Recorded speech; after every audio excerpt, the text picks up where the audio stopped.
शान्ति ओम शांति ओम शान्ति ओम ओम शांति शान्ति। ओम शांति। आज बाबाको 2/4/2020 को साकार मुरली को मुख्य सारमा मीठे बच्चे, बाप तुम रूहों से रूह रिहान करते हैं। बाप तुम रूहों से रूह रिहान करते हैं। तुम आए हो बाप के पास 21 जन्मों के लिए। तुम आए हो बाप के पास 21 जन्मों के लिए अपनी लाइफ इंश्योर करने, अपनी लाइफ इंश्योर करने। तुम्हारी लाइफ ऐसी इंश्योर होती है, तुम्हारी लाइफ ऐसी इंश्योर होती है जो तुम अमर बन जाते हो, जो तुम अमर बन जाते हो। बाबाले भन्नुभयो, बाबाले हामीसित कुराकानी गर्दै हुनुहुन्छ। हामीलाई सिकाउनको लागि बाबा आउनुभयो र बाबासँग हामी आयौँ। बाबाले सिकाएको कुरा बुझेपछि हाम्रो जीवन बिमा भयो। जीवन बिमा यस्तो प्रकारले भयो जो कि 21 जन्मको लागि भयो। यो जन्मको लागि मात्र नभएर 21 जन्मको लागि।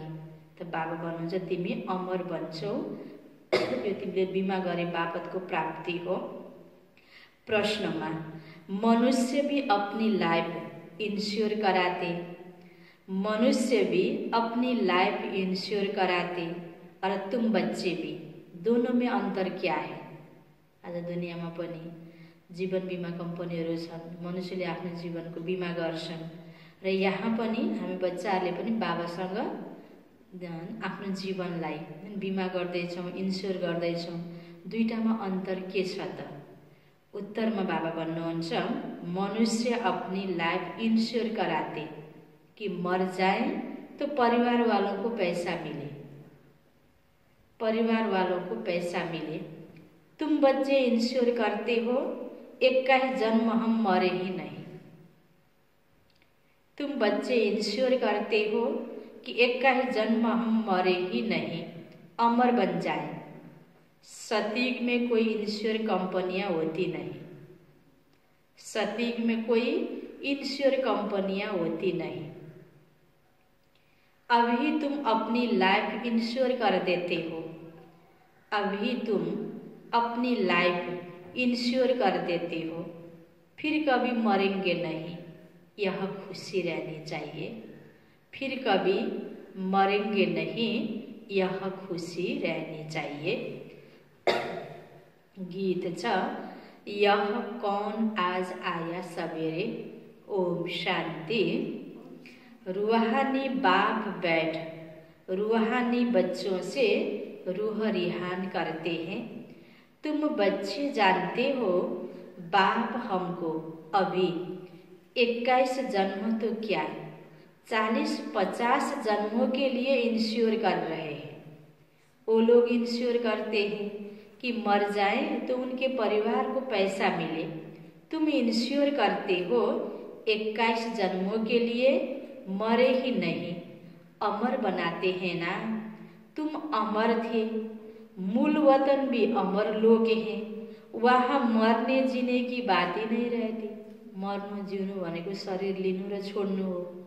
अमर लोग एक त हैन, बाबाले भन्छ सतयुग दुनिया अमर लोग जहाँ शरीर छोड्नेलाई मर्ने भनेर त्यहाँ दुःख चिन्ता हुँदैन, मर्ने शब्द हुँदैन। अर्को परमधामलाई पनि आज बाबा भन्दै हुनुहुन्छ जो अमर लोग परमधाममा त्यहाँ आत्माले शरीर नै लिएको हुँदैन, बिना शरीर आत्मा हुन्छ। तो वहाँ मरने जीने की बात नहीं रहती, वो है आत्माओं का निवास स्थान। अब यह रूह रिहान बाप अपने बच्चों से करते हैं और कोई से नहीं करते। जो रूह अपने को जानते हैं उनसे ही बात करते हैं। जसले त्यो कुरा बुझ्छ, जोसँग सम्बन्धित छ उससँग त गर्ने हो नि कुनै पनि कुराकानी दुनियाँमा पनि। विद्यार्थीलाई जुन विषयको पढाइ पढेको छ उसलाई त्यही विषय सम्बन्धीको पढाइ पढाइन्छ, जो जुन क्षेत्रमा कार्यरत छ उसँग त्यही सम्बन्धित कुराकानी हुन्छ। त्यस्तै यहाँ बाबाले हामीलाई आत्माको ज्ञान दिनुभएको छ, रुहको ज्ञान दिनुभएको छ र आत्माको एक जन्मको मात्र कुरा होइन, जन्म जन्मको कहानीहरू, सत्यता, यथार्थता होइन, आत्माको कर्म होइन, अकर्म, विकर्म र आत्माले गर्ने अनुभूतिका कुराहरू, त आत्मा सम्बन्धी कुराहरू बाबाले यहाँ बातचित गर्दै हुनुहुन्छ, हामीलाई बताउँदै हुनुहुन्छ। जो रूह अपने को जानते हैं उनसे ही बात करते हैं, बाकी और कोई बाबा की भाषा को समझेंगे नहीं। प्रदर्शनी में इतने आते हैं, तुम्हारी भाषा को समझते हैं क्या? ज्ञान कतिलाई बुझाउँछौँ, जुन भावनाले बुझाउँछौँ सबै कुरा त्यो भाषा सबैले बुझ्न सकेको हुँदैन। कोही मुश्किल थोड़ा समझते हैं, तुमको भी समझाते समझाते कितने वर्ष हुए हैं, तो भी कितने थोड़े समझते हैं। है भी सेकेंड में समझने की बात। हम आत्माएं जो पावन थी वही पतित बनी है, फिर हमको पावन बनना है। उसके लिए स्वीट फादर को याद करना है। उनसे स्वीट और कोई चीज होती नहीं। सबैभन्दा स्वीट के रहेछ? को रहेछ? शिव बाबा, स्वीट फादर, उनको याद करना है। इस याद करने में ही माया के विघ्न पड़ते हैं। यह भी जानते हो बाबा हमको अमर बनाने आए हैं। पुरुषार्थ कर अमर बन, अमरपुरी का मालिक बनना है। अमर तो सब बनेंगे। सतयुग को कहा ही जाता है अमर लोग, यह है मृत्यु लोग, यह अमर कथा है। ऐसे नहीं कि सिर्फ शंकर ने पार्वती को अमर कथा सुनाई, वह तो सब है भक्ति मार्ग की बातें। बाबाले यो जो ज्ञान सुनाइरहनु भएको छ यो के हो त? सच्चा सच्चा अमर कथा। अमर लोकमा जानको लागि बाबाले यो ज्ञान अर्थात् कथा हामीलाई सुनाउनु भएको छ। हामी सबै आत्मा रूपी पार्वतीहरूलाई तुम बच्चे सिर्फ मुझ एक से ही सुनो, मामेकम याद करो, ज्ञान मैं ही दे सकता हूँ। ड्रामा प्लान अनुसार सारी दुनिया तमो प्रधान बनी है। अमरपुरी में राज्य करना उसको ही अमर पद कहा जाता है। वहाँ इंश्योर कंपनियां आदि होती नहीं। अभी तुम्हारी लाइफ इंश्योर कर रहे हैं, तुम कभी मरेंगे नहीं। यह बुद्धि में खुशी रहनी चाहिए। हम अमरपुरी के मालिक बनते हैं तो अमरपुरी को याद करना पड़े, वाया मूल वतन ही जाना होता है। पहिला हामी यहाँबाट जब यो कलियुगको अन्तिममा हैन सबै आत्माहरू हामी परमधाम जान्छौँ, तब बल्ल परमधामबाट फेरि सतयुगमा आउने हो। सिधा कलियुगबाट डाइरेक्ट हामी सतयुगमा जाँदैनौँ, वाया मूल वतन ही जाना होता है। यह भी मन मना भव हो जाता। मूल वतन है मन मना भव, अमरपुरी है मध्याजी भव।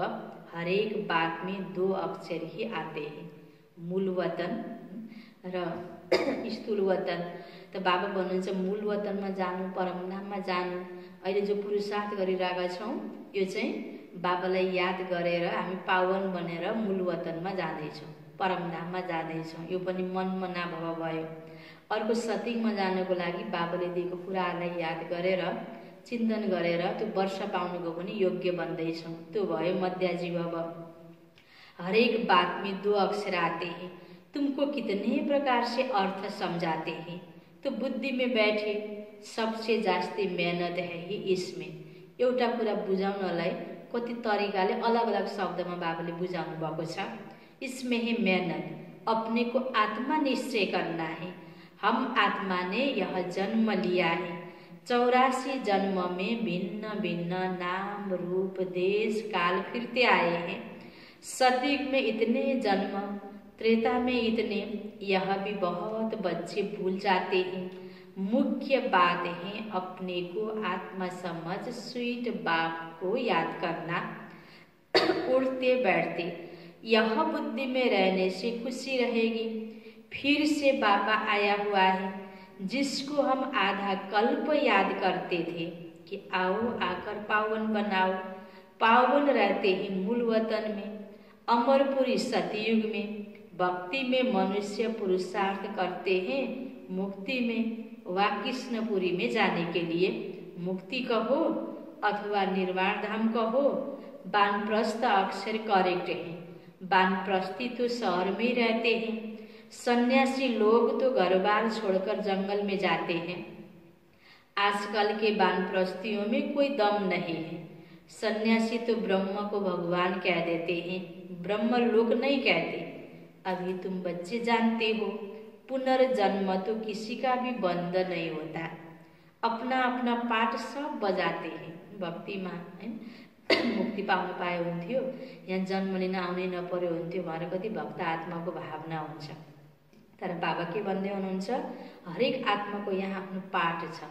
कसैको 1 जन्मको पाठ होला, कसैको 2 जन्मको, कसैको 20-25, कसैको 40-50, धेरै जन्म लियो भने 84 पुरा लियो भने कमसे कम 1 जन्म यति पाठ त सबै आत्माको छ। पुनर्जन्ममा आत्माहरूलाई आउनुपर्छ। त बाबा भन्नुहुन्छ, परमधाम गयो फेरि फर्केर यहाँ जन्म लिन त आउनु नै छ। आउनै नपर्ने कुनै पनि आत्मा हुँदैन। आवागमन से कभी छुटना नहीं है। इस समय करोड़ों मनुष्य हैं और भी आते रहेंगे, पुनर्जन्म लेते रहेंगे। फिर फर्स्ट फ्लोर खाली होगा। मूल वतन है फर्स्ट फ्लोर, सूक्ष्म वतन है सेकेंड फ्लोर, यह है थर्ड फ्लोर। अहिले यति बेला यहाँ शरीर लिएर हामीले कर्म गरिरहेका छौँ। अथवा इनको ग्राउंड फ्लोर कहो, दूसरा कोई फ्लोर तो है नहीं। यति नै 3टा स्थान हो जसको बाबाले परिचय दिनुभएको छ स्पष्ट हामीलाई। कुन फ्लोरमा हामी कति बेला हुन्छौँ, कति बेला हामी तल आउँछौँ, कति बेला माथि जाने हो, कति समयसम्म हामी यहाँ कर्म गर्छौँ, यो सबै अवधि पनि बाबाले बताइदिनु भएको छ स्पष्ट रूपबाट। वह तो समझते हैं स्टार्स में भी दुनिया है, ऐसे आए नहीं, हैन। बाबाले स्पष्ट भनिदिनु भएको छ कहाँ कहाँ ग्रहहरूमा हैन मनुष्यले दुनिया पत्ता लगाउने बसाउने भनेर कति विज्ञानले प्रयत्न गरेको छ। तर लास्टमा बाबाले के भन्नुहुन्छ, विज्ञान सफल हुँदैन, किन अर्को दुनिया छँदै छैन। तो फर्स्ट फ्लोर में आत्माएं रहती है, बाकी मनुष्य के लिए तो यह दुनिया है। तुम बेहद के बैरागी बच्चे हो, तुम्हें इस पुरानी दुनिया में रहते हुए इन आँखों से सब कुछ देखते हुए नहीं देखना है। यह है मुख्य पुरुषार्थ, क्योंकि यह सब खत्म हो जाएगा। ऐसे नहीं कि संसार बना ही नहीं है, बना हुआ है, परंतु उनसे वैराग्य हो जाता है। अर्थात सारी दुनिया, पुरानी दुनिया से वैराग्य। भक्ति, ज्ञान और वैराग्य। भक्ति के बाद ही ज्ञान, फिर भक्ति का वैराग्य हो जाता है। बुद्धि से समझते हो कि यह पुरानी दुनिया है, यह हमारा अंतिम जन्म है, अभी सबको वापस जाना है। छोटे बच्चों को भी शिव बाबा की याद दिलानी है। जस्तो भनाइ बाहिर के छ, बुढाबुढी भएपछि मात्रै धर्म कर्म गर्ने हो। अहिलेबाट सानो बच्चालाई के यस्ता कुरा सिकाउने, अथवा पढ्नुपर्छ, पढाउनुपर्छ, सब कुराहरू गर्नुपर्छ, कर्म संस्कार सब गर्नुपर्छ, पछि गएर बल्ल धर्म कर्म गर्ने हो भनिन्छ। तर बाबा के भन्दै हुनुहुन्छ, समयले पनि अहिले के बताइरहेको छ, यही कुरा बाबाले अलि पहिलेबाट बताइराख्नु भएको छ कि यति बेलाको समय भनेको चाहे बच्चा हो, चाहे युवा हो, चाहे वृद्ध, सबैको वानप्रस्थको समय छ, सबैको घर जानेको समय छ। यहाँ कसैको पनि मृत्युको कोही भरोसा छैन। त यो ज्ञानको कुरा भनेको राम्रो संस्कार दिने कुरा हो, राम्रो आदत सिकाउने कुरा हो। त्यसकारण सानो सानो बच्चाहरूलाई पनि शिव बाबाको परिचय दिएर शिव बाबालाई याद गर्न सिकाउनु पर्छ भनेर बाबा भन्दै हुनुहुन्छ। उल्टे सुल्टे खान पान आदि की कोई आदत नहीं डालनी चाहिए बिचारा, हैन। बाबाले त सबैलाई यस्तो देऊ भन्नुभएको छ। बिचारा कोही बच्चा यस्ता छन् जसलाई सानोमा कोही खान मन लाग्दैन माछा मासु भने पनि मातापिताले जबरजस्ती यो त साधु बन्छ कि बिग्रिन्छ कि भनेर जबरजस्ती खुवाउने पनि यस्तो परिवार पनि छ। तर बाबा भन्दै हुनुहुन्छ बिचारा अन्जानमा आज मनुष्य आत्माहरूले उल्टा सुल्टा खानपानमा आफू त पर्यो बच्चाहरूलाई पनि पारिराखेको छ। कसैले सही सन्देश पाएर पनि गरिरहेको छैन। छोटेपन से जैसी आदत डालो वैसी आदत पड़ जाती है। आजकल संघ का दोष बड़ा गंदा है। संघ तारे को संग बोरे, यह विषय सागर वेश्यालय है। सत्य तो एक ही परम पिता परमात्मा है। गॉड इज वन कहा जाता है। वह आकर सत्य बात समझाते हैं। बाबा कहते हैं रूहानी बच्चों, मैं तुम्हारा बाप तुमसे रूह रिहान कर रहा हूँ। मुझे तुम बुलाते हो ना, वही ज्ञान का सागर पतित पावन है, नई सृष्टि का रचयिता है, पुरानी सृष्टि का विनाश कराते हैं। यह त्रिमूर्ति तो प्रसिद्ध है, ऊंचे ते ऊंचे हैं शिव। अच्छा, फिर सूक्ष्म वतन में है ब्रह्मा विष्णु शंकर, उन्हों का साक्षात्कार भी होता है क्योंकि पवित्र है ना। उन्हों को चैतन्य में इन आंखों से देख नहीं सकते, बहुत नवदा भक्ति से देख सकते हैं। समझो, कोई हनुमान का भक्त होगा तो उनका साक्षात्कार होगा। शिव के भक्त को तो झूठ बताया गया कि परमात्मा अखंड ज्योति स्वरूप है, किनकि बाबा तो अखंड ज्योति स्वरूप तो होइन रहेछ। बाबा कहते मैं तो इतनी छोटी सी बिंदी हूँ। वह कहते अखंड ज्योति स्वरूप अर्जुन को दिखाया, उसने कहा बस मैं सहन नहीं कर सकता हूँ। उनको दीदार हुआ, यह तो गीता में लिखा हुआ है। हजारौं सूर्यभन्दा पनि तेजोमय, त्यस्तो तेज प्रकाश बाबाको होइन रहेछ। त्यस कारणले बाबा भन्दै हुनुहुन्छ यो झुटा हो। मनुष्य समझते हैं अखंड ज्योति का साक्षात्कार हुआ। अब बाबा कहते यह सब भक्ति मार्ग की बातें दिल खुश करने की है।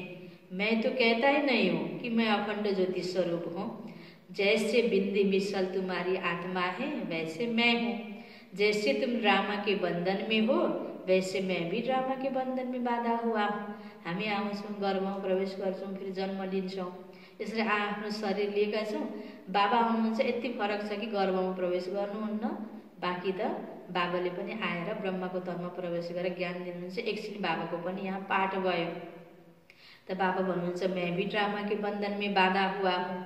सब आत्माओं को अपना अपना पाठ मिला हुआ है। पुनर्जन्म तो सबको लेना ही है, नंबरवार सबको आना ही है। पहले नंबर वाला फिर नीचे जाता है। कितनी बातें बाबा समझाते हैं। यह समझाया है कि सृष्टि रूपी चक्र फिरता रहता है।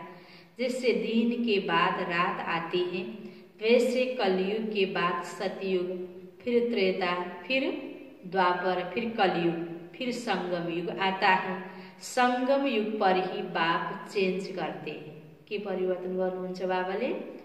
कलियुगी दुनियाँलाई सतयुग बनाउने यो परिवर्तनको कार्य बाबाले संगम युगमा गर्दै हुनुहुन्छ। जो सतो प्रधान थे अब वो तमो प्रधान बने हैं, वही फिर सतो प्रधान बनेंगे। बुलाते भी हैं हे पतित पावन आओ। तो अब बाबा कहते मन मना बाबा, तिमीले भगवान आओ मलाई पतितलाई पावन बना बोलाएका थियौ, अब म आएको छु पावन बनाउन। पावन बन्नको लागि उपाय के हो त? मलाई याद गर। बाबाले यो विधि बताउनु भयो। अब बच्चे, बाबा कहते बच्चे मन मना भव, मैं आत्मा हूँ, मुझे बाबा को याद करना है। यह यथार्थ रीति कोई मुश्किल समझते हैं। हम आत्माओं का बाबा कितना मीठा है। आत्मा ही मीठी है ना, शरीर तो खत्म हो जाता है, फिर उनकी आत्मा को बुलाते हैं। प्यार तो आत्मा से ही होता है ना, है ना। कसैको पनि आफ्नो घरमा कसैको मृत्यु हुन्छ, मित्र सम्बन्धीको एकदम याद गरी गरी रुने। कसको प्रति प्यार रहेछ? आत्माको प्रति। किनकि शरीर प्रति नै प्यार हुन्थ्यो भने शरीरलाई त राख्नुपर्ने, सम्हालेर कसैले पनि राख्दैन। अन्जानमा पनि मान्छेको प्यार भनेको आत्मासँग नै हो, शरीरसँग होइन। संस्कार आत्मा में रहते हैं, आत्मा ही पढ़ती सुनती है, देह तो खत्म हो जाती है। मैं आत्मा अमर हूँ, फिर तुम मेरे लिए रोते क्यों हो? यह तो देह अभिमान है ना। तुम्हारा देह में प्यार ही होना चाहिए, आत्मा में प्यार, अविनाशी चीज में प्यार होना चाहिए। विनाशी चीज में प्यार होने से लड़ते झगड़ते हैं। सतयुग में है देही अभिमानी, इसलिए खुशी से एक शरीर छोड़ दूसरा लेते हैं। रोना पीटना कुछ नहीं होता। यहाँ रुनुको मतलब के रहेछ? प्यार शारीरिक रहेछ। शरीर सधैँ चल्दैन, अनि शरीरलाई नदेखेपछि गयो मेरो फलानु भनेर रोएको थियो त आत्मासँग, तर जानेको थिएन, आत्माको ज्ञान थिएन, तो प्यार बढी शारीरिक भयो। तो तुम बच्चों को अपनी आत्म अभिमानी अवस्था बनाने के लिए बहुत प्रैक्टिस करनी है।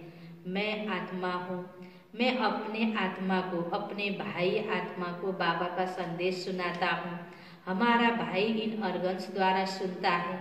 ऐसी अवस्था जमाओ, बाबा को याद करते रहो तो विकर्म विनाश होते रहेंगे। खुद को भी आत्मा समझो, उनको भी आत्मा समझो, तब पक्की आदत हो जाए। यह है गुप्त मेहनत। अंतर्मुख होकर इस अवस्था को पक्का करना है। जितना समय निकाल सको उतना इसमें लगाओ। 8 घंटा तो धंधा आदि भल करो, नींद भी करो, बाकी इसमें लगाओ। 8 घंटा तक पहुंचना है, तब तुमको बहुत खुशी रहेगी। पतित पावन बाप कहते मुझे याद करो तो तुम्हारे विकर्म विनाश हो। ज्ञान तुमको अभी ही संगम पर मिलता है। महिमा सारी इस संगम युग की है, जबकि बाप बैठ तुमको ज्ञान समझाते हैं। इसमें स्थूल कोई बात नहीं। यह जो तुम लिखते हो वह सब खत्म हो जाएगा। नोट भी इसलिए करते हैं कि पॉइंट्स नोट होने से याद रहेगी। बाबाले मुरली सुनाउनुहुन्छ, हामी नोट गर्छौँ केका लागि, तो पछि फेरि पढ्नका लागि, बुद्धिमा राख्नको लागि नै हो। बुद्धिमा रहिरह्यो भने नोटको आवश्यकता पर्ने होइन। बुद्धिमा नरहनाले नोटको आवश्यकता पर्छ सपोर्टको लागि। कोई की बुद्धि तीखी होती है तो बुद्धि में याद रहती है। नंबर बात तो है ना। मुख्य बात बाबा को याद करना है और सृष्टि चक्र को याद करना है। कोई विकर्म नहीं करना है। गृहस्थ व्यवहार में भी रहना है। पवित्र जरूर बनना है। कई गंदे ख्यालात वाले बच्चे समझते हैं हमको यह फलानी बहुत अच्छी लगती है, इनसे हम गंधर्वी विवाह कर लें। परंतु यह गंधर्वी विवाह तो तब कराते हैं जबकि मित्र संबंधी आदि बहुत तंग करते हैं, तो उनको बचाने के लिए ऐसे थोड़े सब कहेंगे हम गंधर्वी विवाह करेंगे। वह कभी रह नहीं सकेंगे, पहले दिन ही जाकर गटर में पड़ेंगे। नाम रूप में दिल लग जाती है, यह तो बड़ी खराब बात है। गंधर्वी विवाह करना कोई मासी का घर नहीं है। 1-2 से दिल लगे तो कह देते गंधर्वी विवाह करें। इसमें संबंधियों को बड़ा खबरदार रहना चाहिए। समझना चाहिए यह बच्चे काम के नहीं। जिससे दिल लगे उससे हटा देना चाहिए, नहीं तो बातें करते रहेंगे। इस सभा में बड़ी खबरदारी रखनी होती है। आगे फिर सभा लगेगी, ऐसे ऐसे ख्यालात वाले को आने नहीं देंगे। जो बच्चे रूहानी सर्विस पर तत्पर रहते, जो योग में रहकर सर्विस करते हैं, वही सतयुगी राजधानी स्थापना करने में मददगार बनते हैं। सर्विसेबल बच्चों को बाप का डायरेक्सन है, आराम हराम है के भन्ने हुनुहुन्छ बाबा। सेवा गर्नु छ भने हैन, आरामलाई पनि त्याग्न सक्नुपर्छ। जो बहुत सर्विस करते हैं वह जरूर राजा रानी बनेंगे। जो मेहनत करते हैं आप समान बनाते हैं, उनमें ताकत भी रहती है। स्थापना तो ड्रामा अनुसार होनी ही है। अच्छी रीति सब पॉइंट्स धारण कर फिर सर्विस में लग जाना चाहिए। आराम भी हराम है, पटक पटक बाबा भन्दै हुनुहुन्छ। सर्विस ही सर्विस, तब उच्च पद पाएंगे। बादल आए और रिफ्रेश होकर गए सर्विस पर। सर्विस तो तुम्हारी बहुत निकलेगी, किस्म किस्म के चित्र निकलेंगे जो मनुष्य झट समझ जाए। यह चित्र आदि भी इम्प्रूव होते जाएंगे। इसमें जो भी हमारे ब्राह्मण कुल के होंगे वह अच्छी रीति समझेंगे। समझाने वाले भी अच्छे हैं तो कुछ समझेंगे। जो अच्छी रीति धारणा करते हैं, बाबा को याद करते हैं, उनके चेहरे से ही मालूम पड़ जाता है बाबा हम तो आपसे पूरा वर्षा लेंगे, तो उनके अंदर खुशी के ढोल बजते रहेंगे। सर्विस का बहुत शौक होगा। रिफ्रेश हुए और यह भागे। सर्विस के लिए हर एक सेंटर से बहुत तैयार होने चाहिए। तुम्हारी सर्विस तो बहुत फैलती जाएगी, तुम्हारे साथ मिलते जाएंगे। आखिर एक दिन सन्यासी भी आएंगे, भगवान उबास। अभी तो उन्हों की राजाएं हैं, उन्हों के पैरों पर पड़ते हैं, पूजते हैं। बाबा कहते यह है भूत पूजा। मेरे तो पैर है नहीं, इसलिए पूजने भी नहीं देंगे। मैंने तो यह तन लोन लिया है, इसलिए इनको भाग्यशाली रथ कहा जाता है। इस समय तुम बच्चे बहुत सौभाग्यशाली हो, क्योंकि तुम यहाँ ईश्वरीय संतान हो। गायन भी है, आत्माएं परमात्मा अलग रहे बहुकाल। तो जो बहुत काल से अलग रहे वही आते हैं, उनको ही आकर पढ़ाता हूँ। कृष्ण के लिए थोड़े ही कह सकेंगे, वह तो पूरे 84 जन्म लेते हैं। यह है अंतिम जन्म उनका, इसलिए नाम भी इस एक का श्याम सुंदर पड़ा है। शिव का तो किसी को पता ही नहीं है कि क्या चीज है। यह बात बाप ही आकर समझाते हैं। मैं हूँ परम आत्मा, परम धाम में रहने वाला हूँ। तुम भी वहाँ के रहने वाले हो। मैं सुप्रीम पतित पावन हूँ। तुम अभी ईश्वरीय बुद्धि वाले बने हो। ईश्वर की बुद्धि में जो ज्ञान है वह तुमको सुना रहे हैं। सतयुग में भक्ति की बात नहीं, यह ज्ञान तुमको अभी मिल रहा है। अच्छा, मीठे मीठे सिकिलदे बच्चों प्रति माता पिता बाप दादा का याद प्यार और गुड मॉर्निंग। रूहानी बाप की रूहानी बच्चों को नमस्ते। रूहानी बच्चों की रूहानी बाप को याद प्यार गुड मॉर्निंग और नमस्ते नमस्ते। धारणा को लागि मुख्य सार पहिलो पोइन्टमा अंतर्मुखी होकर अपनी अवस्था को जमाना है। अंतर्मुखी होकर अपनी अवस्था को जमाना है, अभ्यास करना है। के अभ्यास गर्नको लागि बाबाले आज भन्नुभएको छ? अभ्यास करना है। मैं आत्मा हूँ। अपने भाई को बाप का संदेश देता हूँ। आत्मा भाई को मैं आत्मा हूँ। अपने आत्मा को भाई को बाप का संदेश देता हूँ। ऐसा आत्म अभिमानी बनने की गुप्त मेहनत करनी है। ऐसा आत्म अभिमानी बनने की गुप्त मेहनत करनी है। दूसरो पॉइंट में रूहानी सर्विस का शौक रखना है। रूहानी सर्विस का शौक रखना है। आप समान बनाने की मेहनत करनी है। आप समान बनाने की मेहनत करनी है। संग का दोष बड़ा गंदा है। संग का दोष बड़ा गंदा है। उससे अपने को संभालना है। उससे अपने को संभालना है। उल्टे खानपान की आदत नहीं डालनी है। उल्टे खानपान की आदत नहीं डालनी है। यो छ बाबाको वरदान। खुदाई खिदमतगार की स्मृति द्वारा, खुदाई खिदमतगार की स्मृति द्वारा सहज याद का अनुभव करने वाले, सहज याद का अनुभव करने वाले सहज योगी भव, सहज योगी भव। विस्तार में खुदाई खिदमतगार अर्थात, खुदाई खिदमतगार अर्थात जो खुदा व बाप ने, जो खुदा व बाप ने खिदमत दी है। खिदमत भनेको सेवा। जो बाबाले सेवा दिनुभएको छ उसी सेवा में सदा तत्पर रहने वाले, उसी सेवा में सदा तत्पर रहने वाले। सदा यही नशा रहे, सदा यही नशा रहे कि हमें स्वयं खुदा ने खिदमत दी है। हमें स्वयं खुदा ने खिदमत दी है। कार्य करते हुए जिसने कार्य दिया है उसको कभी भूला नहीं जाता।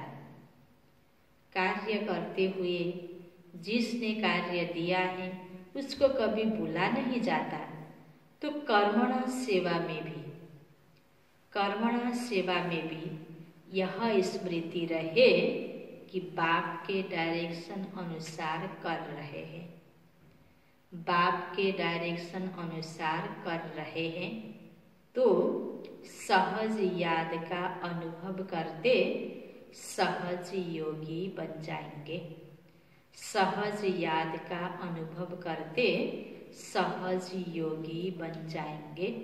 स्लोगन सदा गॉडली स्टूडेंट लाइफ की स्मृति रहे।